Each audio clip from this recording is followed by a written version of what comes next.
Para a função trigonométrica, a gente vai usar bastante aquela análise que a gente fez, especialmente dos coeficientes A e B, né, que são o eixo e o quanto a função sobe e desce. E a gente também vai usar o mesmo raciocínio que a gente já usava lá para a função de primeiro grau, função de segundo grau, função exponencial, função logarítmica, que é a gente entender o que cada variável representa, que grandeza cada letra representa.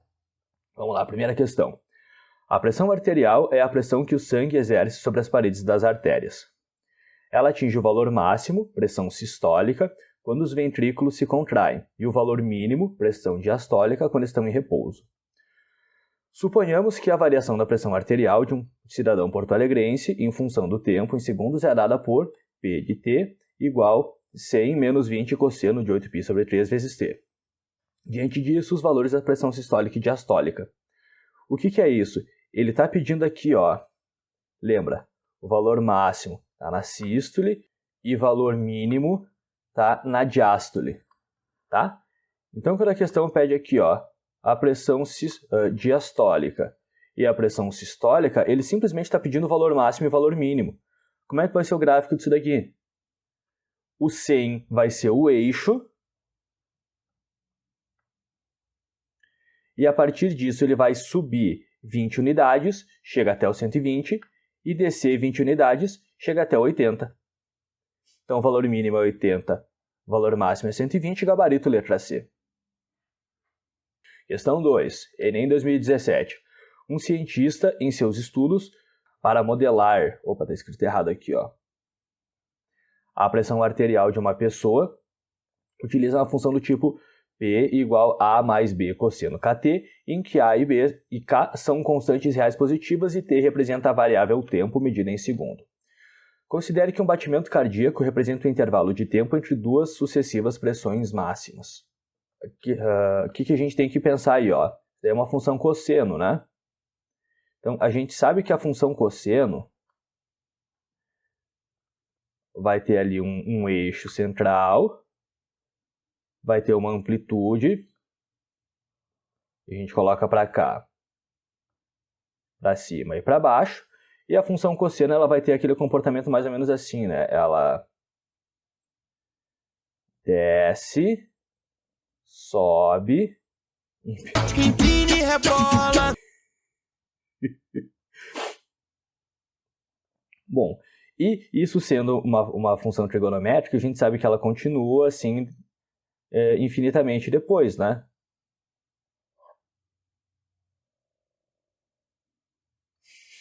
Então a questão fala que um batimento cardíaco é o intervalo entre duas sucessivas pressões máximas. Então o batimento vai ser, por exemplo, esse intervalo daqui até aqui, ó. Isso aqui vai ser um batimento cardíaco, tá? Aí outro batimento cardíaco vai ser daqui até aqui, por exemplo, mas tá, um batimento é um período, tá bom? A gente tem os dados então. A pressão mínima é 78, que é esse valorzinho aqui embaixo. E a pressão máxima é 120, que é aquele valorzinho ali em cima. Como é que eu posso calcular esse valor central? Uma forma seria eu somar os dois e dividir por 2. Aí eu acho o que está entre eles, entende? Fazer aqui, ó, 78 mais 120, dividir por 2. Isso vai dar 99. Outra forma de eu fazer é eu calcular a amplitude. Eu faria 120 menos 78, que é 42. Então eu sei que a amplitude aí, metade da amplitude aí é 21, né? Então eu poderia pegar aqui, ó, 78 mais 21, que vai dar 99, ou também 120 menos 21, que vai dar 99. Né? Tipo, ou 21 para cima ou 21 para baixo, já que a distância entre eles é 42. Então a gente já sabe que aquele A é 99 e que aquele B é 21, que é a metade da amplitude, né? Então, ó, a gente já sabe que o gabarito não pode ser letra E e não pode ser letra B. Então tá. Agora a gente tem que pensar aí no período. E essa questão está falando para a gente que esse período, olha só, são 90 batimentos por minuto, né? Então eu vou pensar o seguinte, ó. Aqui eu vou escrever batimentos. E aqui eu vou pensar em segundos. Tá? Por quê? Porque a T representa a variável tempo medida em segundo. Então eu tenho que deixar isso em segundo. Eu sei que tem 90 batimentos por minuto, né? Então são 90 batimentos a cada 60 segundos. Então a cada 1 segundo eu quero saber quantos batimentos vão ser. Por regra de 3 eu vou fazer isso. Multiplico o cruzado aqui, ó. X vezes 60, 90 vezes 1. X vezes 60 é 60x. 1 vezes 90 é 90. 60 multiplicando eu passo dividindo, fica 90 dividido por 60. Eu já começo simplificando por 10, fica 9 sextos. Eu simplifico por 3, fica 3 meios. Então, o período aqui, o tempo de um batimento, tá? São 3 meios de segundo. E esse período? Vamos pensar aqui, ó. O período é dado pela fórmula. Bom, em geral, eu escrevo C, 2π sobre C, né? Agora, aqui a questão não está falando como C, a questão está falando como K. Então, vou escrever 2π sobre K. O período aqui é 2 terços. 2 terços é igual a 2π sobre K. Multiplica cruzado. 2K é igual a 6π. Passa dividindo. K é igual a 3π. Então, a gente tem gabarito aqui na letra A. Essa análise inicial dessa questão era de boa, achar ali o A e o B. Aqui para achar aquele casinho que dava um pouquinho de trabalho, né? Que a gente tinha que não somente pensar naquele coeficiente que multiplica a variável, não somente pensar naquele que eu chamei antes de C e que a questão aqui chamava de K. Essa regra de 3 aqui podia ser o que complicava a questão. Questão 3, Enem 2018. Em 2014 foi inaugurada a maior roda gigante do mundo, a High Roller, situada em Las Vegas. A figura representa um esboço dessa roda gigante, na qual o ponto A representa uma de suas cadeiras. A partir da posição indicada, em que o segmento OA, esse segmento aqui, ó, se encontra paralelo ao plano do solo, rotaciona-se a High Roller no sentido anti-horário, em torno do ponto O.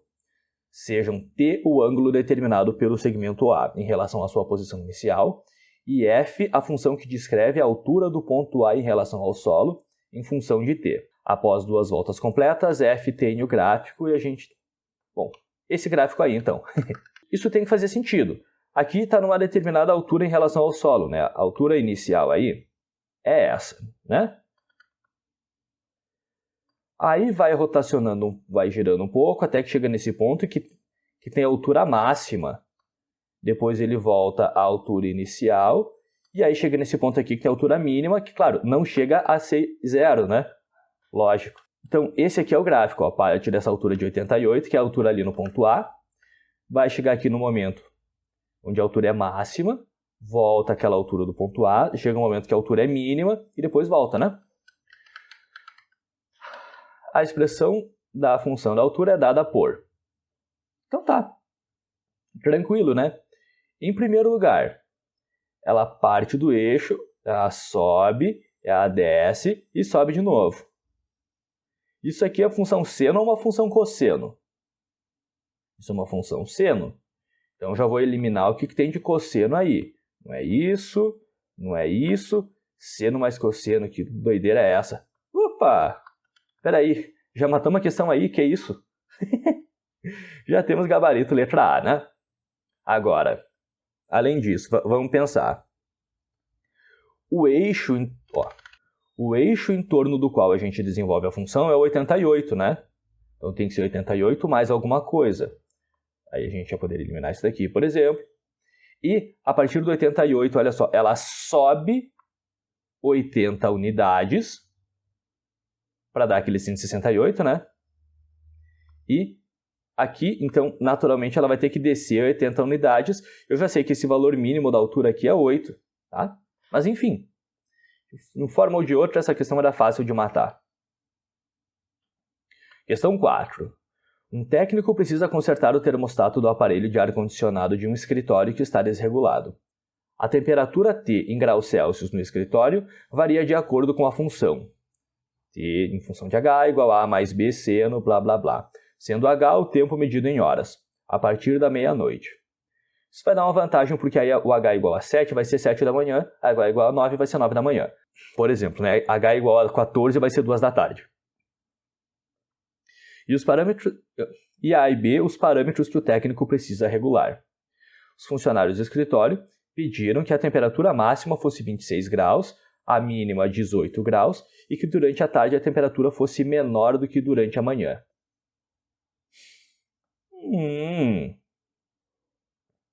Vamos pensar no plano cartesiano. Aqui estão as horas e aqui a temperatura. Olha só. Se isso aí é uma função seno, a gente sabe que ela vai ter um meinho, vai ter uma meiuca aqui, vai ter uma meia amplitude para baixo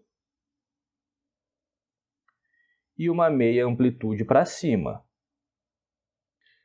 Sendo uma função seno, a gente sabe que ele vai fazer um negócio assim, né?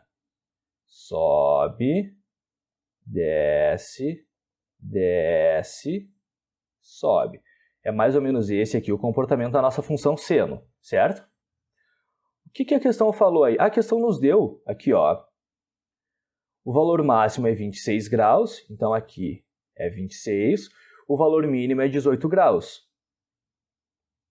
Então a gente já vai conseguir determinar esse A e esse B, né? Por quê? Bom, de duas formas. Uma seria... na verdade, aqui eu acho mais legal é fazer o seguinte, ó. 26 menos 18, aí eu calculo a amplitude dessa onda, que é 8. Então eu sei que tem que estar 4 unidades para cima desse ou 4 para cima desse, né? 26 menos 4 é 22, ou claro, 18 mais 4 também é 22. Então aquele Azinho é 22 e aquele Bzinho é 4, porque é metade disso daqui, né? 22 e 4. E vamos cuidar uma coisa, ó. Eliminou a letra A, eliminou a letra D, eliminou a letra E. 4 e menos 4. Qual que seria? Poderia ser menos 4? Poderia.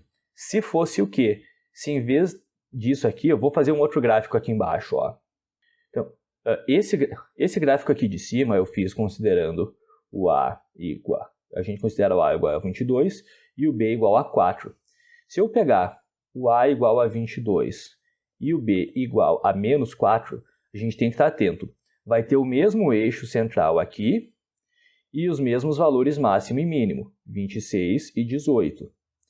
Com a única diferença que ele iria fazer o seguinte, ó, ele ia trocar o máximo e mínimo, né? Então ele ia fazer assim, ia primeiro descer, depois subir, e aí subir e depois descer. Ele iria inverter a função, né? Iria, inverter o máximo e mínimo ali. Então, o que a gente tem que observar? Ó, durante a tarde, a temperatura fosse menor do que durante a manhã. Então, se a temperatura à tarde tem que ser menor do que de manhã, é esse de cima, certo? Porque aqui a temperatura até esse ponto aqui, ó, vai ser maior que 22 e depois vai ser menor que 22, certo? Então, por isso a gente considera aí como B igual a 4. Essa questão, ela ainda não era maldosa. Se ela fosse maldosa, ela colocava com o negativo, tá? Mas você tem que estar atento que você pode encontrar alguma questão maldosa. Questão 5. Segundo o IBGE, produtos sazonais são aqueles que apresentam ciclos bem definidos de produção, consumo e preço. Resumidamente, existem épocas do ano em que a sua disponibilidade nos mercados varejistas, ora escassa, com preços elevados, olha só, que a disponibilidade, que a oferta, é escassa com preços elevados, então com pouca oferta o preço é maior, ora é abundante com preços mais baixos. Então, quando a oferta é bastante, o preço tende a diminuir, o que ocorre no mês de produção máxima da safra. A partir de uma série histórica, observou-se que o preço P em reais do quilograma de um certo produto sazonal é dado por essa expressão, onde X representa o mês, sendo x igual a 1 em janeiro, x igual a 2 em fevereiro e assim sucessivamente até x igual a 12, que é dezembro. Na safra, o mês de produção máxima desse produto. Uma coisa para você cuidar muito com isso é quando a questão fala produção máxima, ele está querendo te dizer preço mínimo. Então, eu vou pegar aquela função P, porque eu tenho que cuidar que ela é a função preço. O preço P em reais. Né? Então, essa função aqui fala do preço. Então, eu não quero achar onde essa função é máxima, eu quero achar onde ela é mínima. De novo, produção máxima, preço mínimo. Então, olha só. O menor valor que eu vou obter para isso, vamos pensar, 8 mais 5 cosseno x. Qual que vai ser a imagem dessa função? A partir do 8, ele desce 5 unidades, vai até o 3, e sobe 5 unidades, vai até o 13. Né? Se eu fizer o gráfico disso aí, a função cosseno ele vai fazer isso aqui, né? O eixo central aqui vai ser o 8, 8 mais 5 chega até o 13, e 8 menos 5 vai chegar até o 3, os valores máximo e mínimo. Preço mínimo, então, vai ser o 3, certo? Então, eu vou pegar, quero calcular onde esse preço é igual a 3. Aí eu vou escrever 8 mais 5 cosseno πx menos π sobre 6 igual a 3. O que eu vou fazer? Vou pegar esse 8 somando e passar subtraindo. 5 cosseno πx menos π sobre 6. Aqui, ó, o 8 vai subtraindo, 3 menos 8, menos 5. Agora esse 5 multiplicando vai passar dividindo. Então, cosseno πx menos π sobre 6. Menos 5 divide por 5, menos 1. E aqui chegou um ponto que a gente tem que lidar um pouquinho com uma equação trigonométrica. Quero calcular onde esse cosseno vai ser menos 1. Eu vou pensar no círculo. Seno subiu. Cosseno caiu. Para o cosseno ser igual a menos 1, vamos lembrar, o cosseno aqui, já vou até apagar esse seno para não ficar estorvando, cosseno é, que a gente olha no eixo horizontal, aqui é 1, 0, menos 1 e 0. Para o cosseno ser igual a menos 1, o arco que a gente tem aí tem que ser esse arco de comprimento π radiano, né? Ou, em outras palavras, o que eu quero dizer?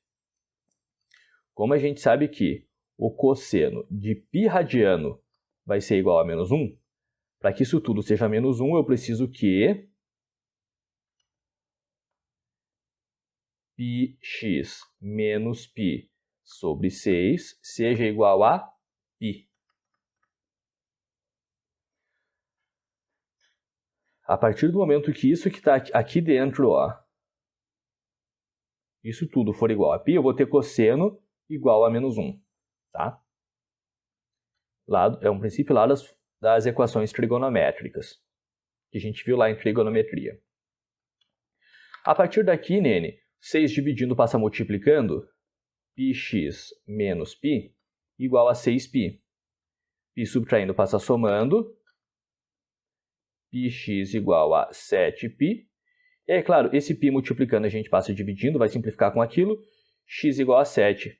X igual a 7 vai ser o mês de julho. Gabarito, letra D.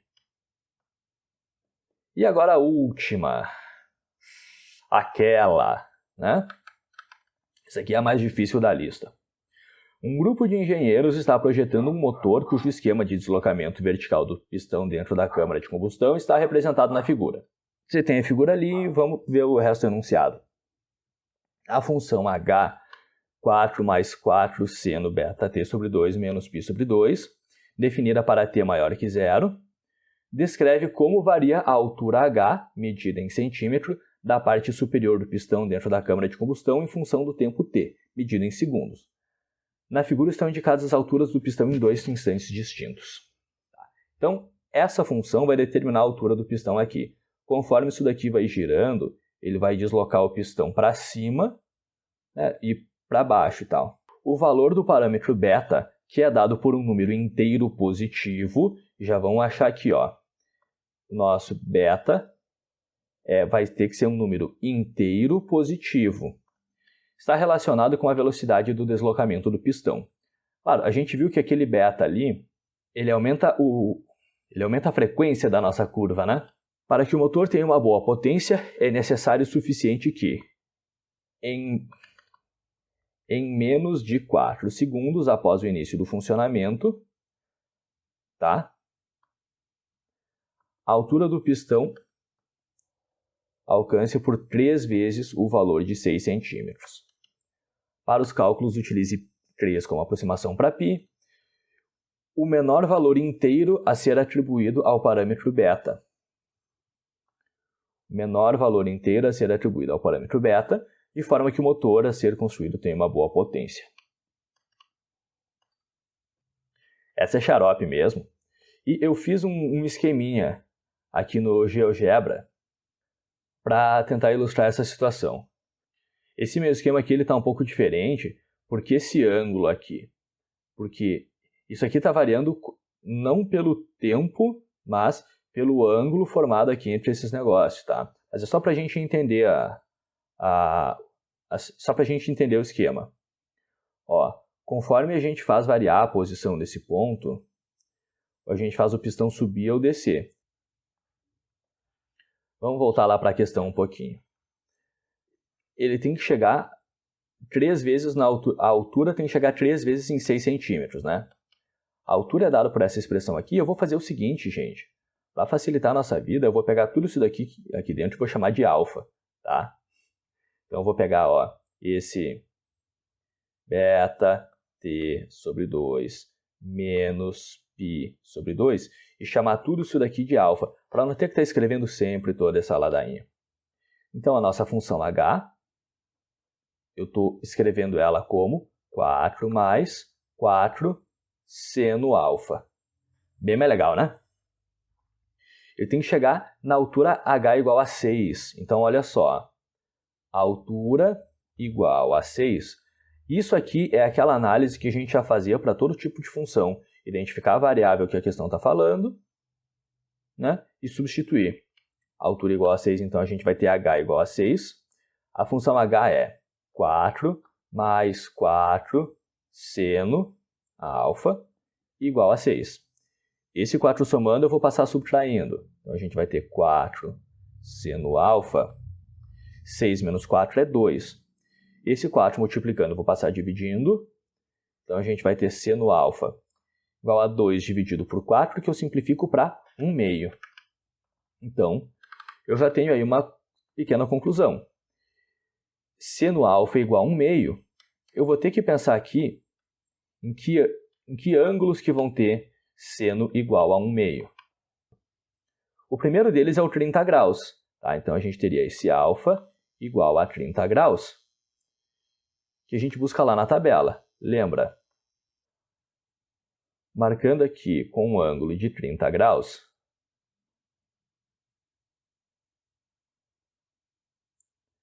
o seno, a gente olha no eixo vertical, né? Então, o seno aqui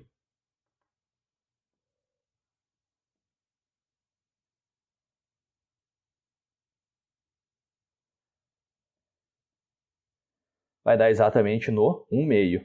E se esse seno é 1/2, a altura vai ser igual a 6, tá? Mas essa vai ser a primeira ocorrência da altura igual a 6. Voltando lá para o GeoGebra, aí dei uma mudada para facilitar a nossa vida. Ó, quando esse alfa chegar aqui no 30 graus, mais ou menos aqui, tá? É nesse ponto que essa altura vai ser igual a 6, pela primeira vez. Mas a gente sabe que esse não é o único ponto na circunferência que vai ter seno igual a 1/2, né? Então, eu sei que eu também vou ter seno igual a 1/2 lá no segundo quadrante, certo?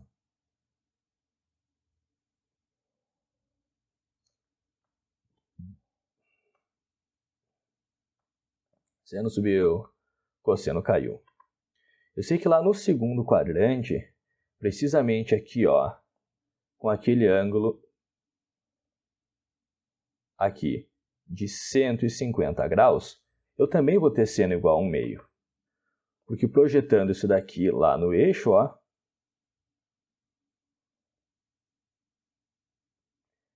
também vai chegar no 1/2, certo?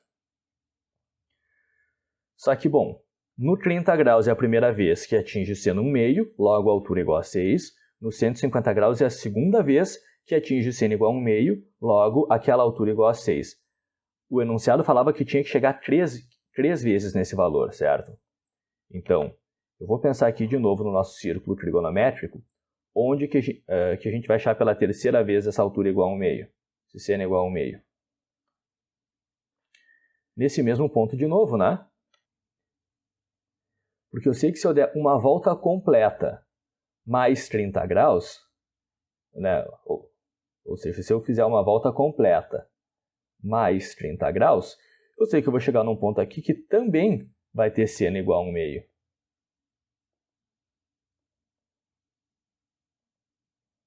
Vai parar ali. Mas, como eu estou falando de função trigonométrica, eu tenho que interpretar isso daqui na forma de radiano. 360 graus é 2π e 30 graus é π sextos. Então, a gente faz aquele esquema de sempre, né? 6 vezes 2π é 12π, mais 1π é 13π. 13π sextos. Então, para esse alfa aqui, ó, igual a 13π sextos, o seno vai ser 1/2, logo a altura vai ser igual a 6. Então, a primeira ocorrência da altura igual a 6 vai ser no 30 graus, a segunda vai ser aqui no 150 graus, e a terceira seria nesse daqui, que é o 390 graus. Tá? Vamos voltar para o GeoGebra uma última vez. Eu devolvi aqui a configuração inicial, tá? Porque vai ficar mais adequada a nossa interpretação agora. De novo, isso daqui é uma simplificação daquela função, né? E toda simplificação é afetada por erro. Então, a gente viu que aqui para a altura, para o alfa igual a 30 graus, a gente ia ter a altura igual a 6, então essa daqui vai ser a altura igual a 6. Depois, lá no 150 graus, a altura é 6 de novo, né? E o que acontece? Depois a gente completa a volta, e mais 30 graus a gente vai chegar na altura igual a 6. Tá? Então, eu vou estar preocupado agora com esse alfa aqui, ó. Lembrando que o alfa era aquele beta t sobre 2 menos alfa menos π sobre 2. Então, nosso alfa é beta t sobre 2 menos π sobre 2. Esse aqui é o nosso alfa, né? Isso tem que ser igual a 13π sobre 6. Bom, vamos mexer nessa matemática aí. Em primeiro lugar, esse 2 aqui eu posso deixar como mínimo múltiplo comum, tá? Ele é denominador comum aqui no caso. Então, a gente vai ter beta t. A questão falava que a gente podia substituir por 3, tá? Para considerar π igual a 13. Então, aqui, ó, 13 vezes 3 sobre 6. Vou simplificar esse 13 e aquele 6. Olha só. Beta t menos 3 sobre 2 igual. Quando eu simplificar, eu divido por 3, fica 1, divido por 3, fica 2. Então, eu vou ter 13 sobre 2. E esse 2 e aquele 2 ali, olha só, se eu passar multiplicando, esse 2 vai simplificar com aquele. Então, a gente vai ter beta t menos 13 igual a 13. Logo, beta t vai ser igual a 16. Volta para o enunciado. Isso aqui tem que acontecer, ó, em menos de 4 segundos. Então, vê se tu entende uma coisa. Se fosse 4 vezes 4, daria 16, né? Como esse t é menor que 4, o beta tem que ser maior que 4. A multiplicação dele está 16, saca? Dá para também fazer o seguinte, ó. Dá para isolar esse t. A gente sabe que t é 16 sobre beta. Certo? Como t tem que ser menor que 4, então 16 dividido por beta tem que ser menor que 4. Beta dividindo passa multiplicando, e 4 multiplicando passa dividindo. 16 dividido por 4 tem que ser menor que beta, então 4 tem que ser menor que beta. Em outras palavras, beta é maior do que 4. Então esse beta tem que ser maior que 4. Vamos voltar lá para o enunciado. O menor valor inteiro a ser atribuído ao parâmetro beta. Eu sei que beta tem que ser um número maior que 4. Os números maiores que 4, inteiros, vão ser o 5, o 6, o 7, o 8, né? Até o infinito. Mas a questão pede o menor deles. O menor deles vai ser o 5, gabarito letra D. Essa era complicadinha, né? É aquele tipo de questão que é legal de mostrar para quem fica falando que Enem é só regra de 3. Eu quis trazer aqui uma lista de exercícios um pouco menor, até porque eu trouxe a avaliação para vocês fazerem para a semana que vem, certo? Se pintar dúvida em relação à avaliação, me chamem. E é isso aí, pessoal. Nessa aula a gente fica por aqui.